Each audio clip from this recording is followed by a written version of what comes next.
El altar de Dios. Diga conmigo, el altar de Dios. Y después de celebrar los 25 años de la iglesia, después de agradecerle al Señor todo esto, es muy importante aprender que después de una gran victoria siempre viene un empiezo desde cero. ¿A qué me refiero con esto? De que cada vez que Dios te lleva a un lugar y que Dios te lleva a conquistar algo, siempre eso significa que Dios te lleva o a un nuevo nivel o a una nueva dimensión. No voy a hablar mucho de eso, pero ya sea nivel, dimensión, atmósfera, lo que sea, se empieza de un lugar que no conocemos y que nos es hasta cierto punto incómodo. Y cuando comenzamos tenemos que aprender cómo comenzar de una buena manera para que ese ciclo vuelva a terminar en victoria. Y una de las cosas que el Señor habló a mi corazón es de que renovemos y que restauremos nuestro altar. Y eso estoy hablando de un nivel personal, estoy hablando de un nivel familiar también, y obviamente como iglesia. Pero al momento de que nosotros restauramos nuestro altar, Dios va a empezar a responder a nuestras vidas de una manera que no había respondido. Y el domingo comenzamos a enseñar esto, fuimos al libro de Primera de Reyes. Voy a dar un repaso rapidito, capítulo 3, verso 3, donde Salomón es uno de los pasajes más famosos de la vida de Salomón, que sube a un monte y sacrifica como 1000 cabezas de ganado a Dios para que Dios le oiga y Dios le responde. Y en ese momento Dios le da algo que ni siquiera le había pedido. Y es por eso que Salomón fue un hombre tan sabio. Pero le conté el domingo todo lo que tuvo que pasar para ese momento, porque ese momento se ve muy bonito, se ve muy puro, se ve muy inocente. Hasta parece que Salomón era un niño así ñoñón que no hacía nada, pero realmente la historia detrás de eso es que Salomón tuvo que pasar literalmente por una carnicería para poder llegar ahí. Y muchas veces cuando Dios va a responder a nuestras vidas muchas cosas, la gente ve la respuesta de Dios, pero no conoce lo que pasamos para poder llegar ahí.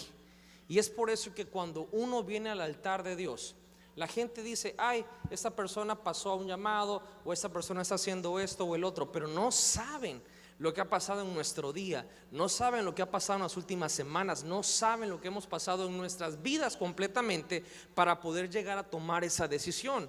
Y es por eso que cada vez que hablamos de restaurar el altar de Dios, yo sé que si Dios quiere hablarnos esta palabra como iglesia, si usted nos visita por primera, segunda o tercera ocasión y Dios te va a hablar por esta vez esta palabra, Él sabe que para que tú estuvieras en este lugar tuviste que haber pasado muchísimas cosas, y no necesariamente todas fueron buenas y no fueron abrazos y besos y apapachos.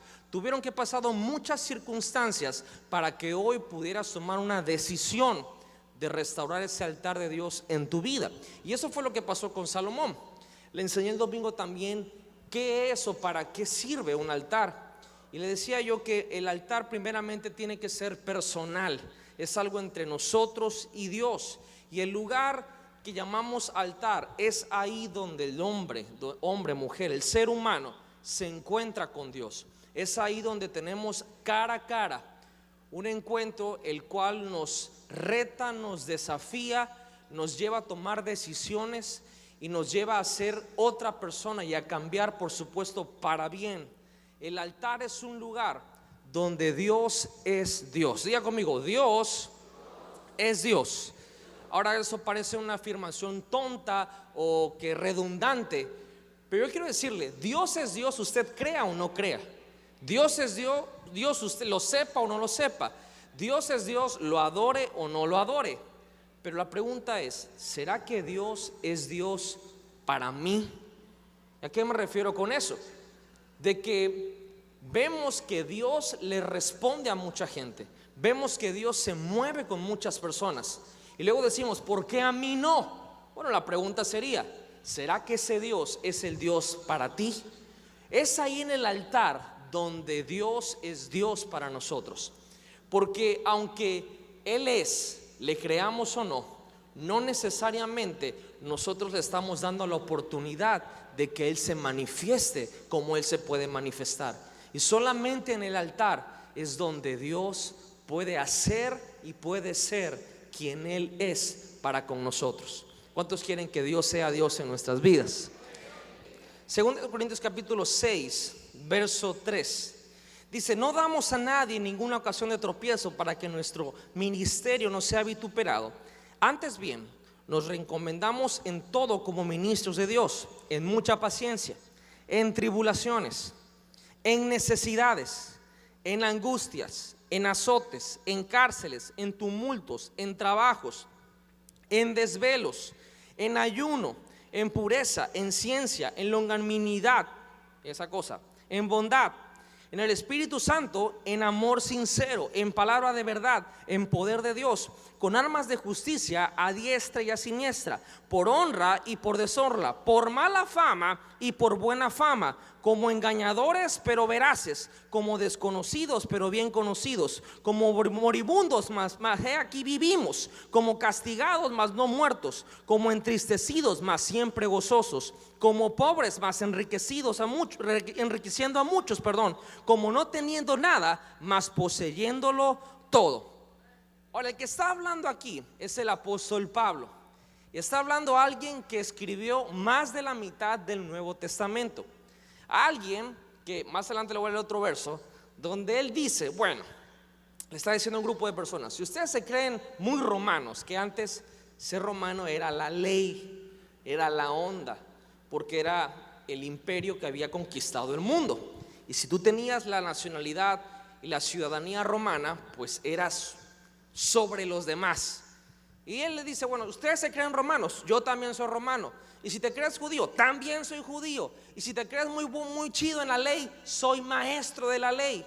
Dice: pero todo eso yo lo he dejado a un lado, porque Pablo dice: yo me recomiendo en tribulaciones, en necesidades, en situaciones difíciles. ¿Por qué? Nunca vamos a valorar el poder de un sacrificio si no hemos pasado por una situación difícil. Yo veo lo siguiente, por ejemplo, aquí están mis suegros, mi suegrita y mi suegro. Ellos tuvieron el poder sobrenatural de hacer a mi esposa. Pero mi esposa, la pastora Leti, tiene una situación que si yo le hago así, se enferma la garganta. Es una cosa que es delicadísima. Usted la ve en mayo, así en temporada de calor, con bufanda, porque la garganta es delicadísima. Y me cuenta mi suegra y ella que de chiquita la abrigaban mucho, la cuidaban mucho, que no te dé la ventana esto, que el otro por acá. Más decían que de chiquita, cuando pasaba el del helado, le decía: mamá, quiero helado. Y dice: no, porque estás mal de la garganta. No importa, dice: caliéntamelo. Siempre ella tenía una situación con la garganta. Hasta el día de hoy es delicada la garganta. Ahora, mi suegra, por amor, siempre la cuidó mucho en eso, que no le diera quisto, que no le diera el otro, que por aquí, que por allá. Cosa que ahorita mi esposa la hace con mi hijo, que la ventana, que no sé qué cosa. Yo le he dicho: Leti, déjalo que trague tierra, déjalo que así. ¿Por qué? Porque mientras menos cosas pasamos, más niña te vuelves.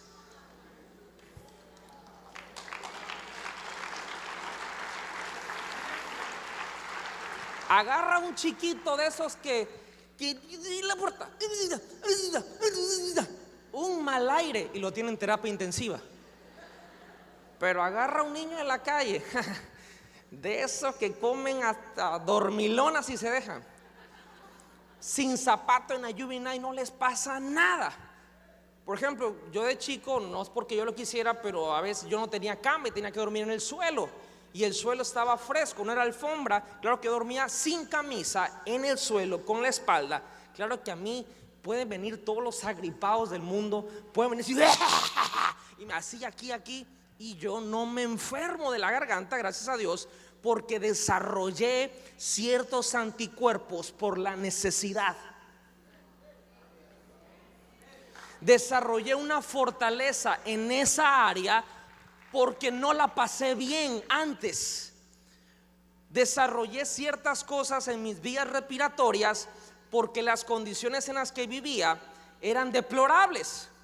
Hoy en día mi llamado tiene que ver con predicar la palabra. Imagínese si yo tuviera problemas en la garganta, no pudiera hacer el llamado que Dios me hizo. ¿Me está siguiendo? ¿Está listo para lo que le viene? Todo lo que ha pasado en su vida está conectado para lo que usted va a hacer. Y toda la necesidad que ha pasado, las tribulaciones, las carencias y todo eso, usted se queja y llora y pregunta por qué. Pero lo que Dios ha estado haciendo es fortaleciéndolo para que en el momento que usted esté ahí, usted diga: esto no me hace nada, esto no me hace ni cosquillas, esto ni siquiera me mueve, porque ya estás fortalecido. Cuando ya estamos fortalecidos en esa área, aún así Dios te dice: quiero un sacrificio. Pero ya pasé por todo esto. No te estoy recordando por dónde pasaste, eso ya lo sé. Aún así, yo quiero un sacrificio. Porque yo sé que mucha gente llega y dice: wow, Dios me ha ayudado, pero he pasado por tanto y he ido de feria una tras otra como el chavo. Y ahora Dios quiere un sacrificio. Sí. Si no hemos aprendido que cada vez que Dios nos pide algo es porque nos va a dar algo mejor, entonces creo que hemos perdido el tiempo. Porque Dios siempre tiene un plan en cada semilla que te está pidiendo. La Biblia enseña, cada vez que Jesús hacía un milagro, si usted va a la escritura, en los 4 evangelios, bueno, al final del libro de Juan dice que si se hubiera escrito todo lo que Jesús hizo, no cabrían los libros en el mundo para documentar todo lo que Jesús hizo. Sin embargo, en la escritura hay documentados 28 milagros de Jesús, solo 28. Muchos evangelios repiten algunos. ¿Por qué 28? Porque esos nos van a enseñar muchísimas cosas. Y si usted se va a los 28 milagros, ya lo hice, le reto que usted vaya, se va a dar cuenta que cada vez que Jesús sanaba a alguien, multiplicaba a alguien o hacía algo increíble, siempre les decía que hicieran algo. Sanó al que estaba postrado en un lecho. Cuando lo sanó, no le dijo: descansa, no hay bronca. Le dijo: toma tu lecho y anda. Cuando libera al gadareno, le dice: ve a todas las aldeas y di lo que Dios ha hecho contigo. Cuando multiplicó los panes y los peces, comió todo mundo y le dijo a los discípulos: ahora recojan lo que sobró y guárdenlo en las canastas. Cada vez que Dios hace algo en nuestras vidas, siempre nos va a decir que hagamos algo. ¿Qué hemos hecho? ¿Qué nosotros hemos dado y hecho por Dios si Él ha dado todo por nosotros? Y es ahí donde empezamos a confrontarnos, porque cada transformación, cada cambio, cada respuesta de Dios demanda una acción de nosotros. Moverse en fe. No se va a tener bendición si primeramente no se tiene un sacrificio. No se va a tener éxito si no hay un compromiso. No vamos a tener una gloria si primero no tenemos un proceso por el cual hemos pasado por diferentes cosas. Es ahí donde Dios comienza a revelarse y empieza a manifestarse. Es por eso que tenemos que restaurar el altar de Dios en nuestras vidas. Diga conmigo: sacrificio. Más fuerte, diga: sacrificio. Si yo le pudiera definir esta palabra en un aspecto espiritual, sería acercarse a Dios. Acercarse a Dios. El libro de Hebreos capítulo 11 verso 6, se lo digo rápidamente, dice que sin fe es imposible agradar a Dios. Y es necesario que todo aquel que se acerca a Dios crea que le hay. ¿Cuántos creen que cuando se acercan a Dios, Dios está ahí? Y dice que Él es galardonador o recompensador o premiador, la palabra que usted quiere usar, a los que le buscan, a los que le siguen. Quiere decir que cuando vamos al altar y nos vamos a encontrar con Dios y vamos a buscar a Dios y lo hacemos con fe, lo hacemos creyendo, lo hacemos con una convicción en el corazón.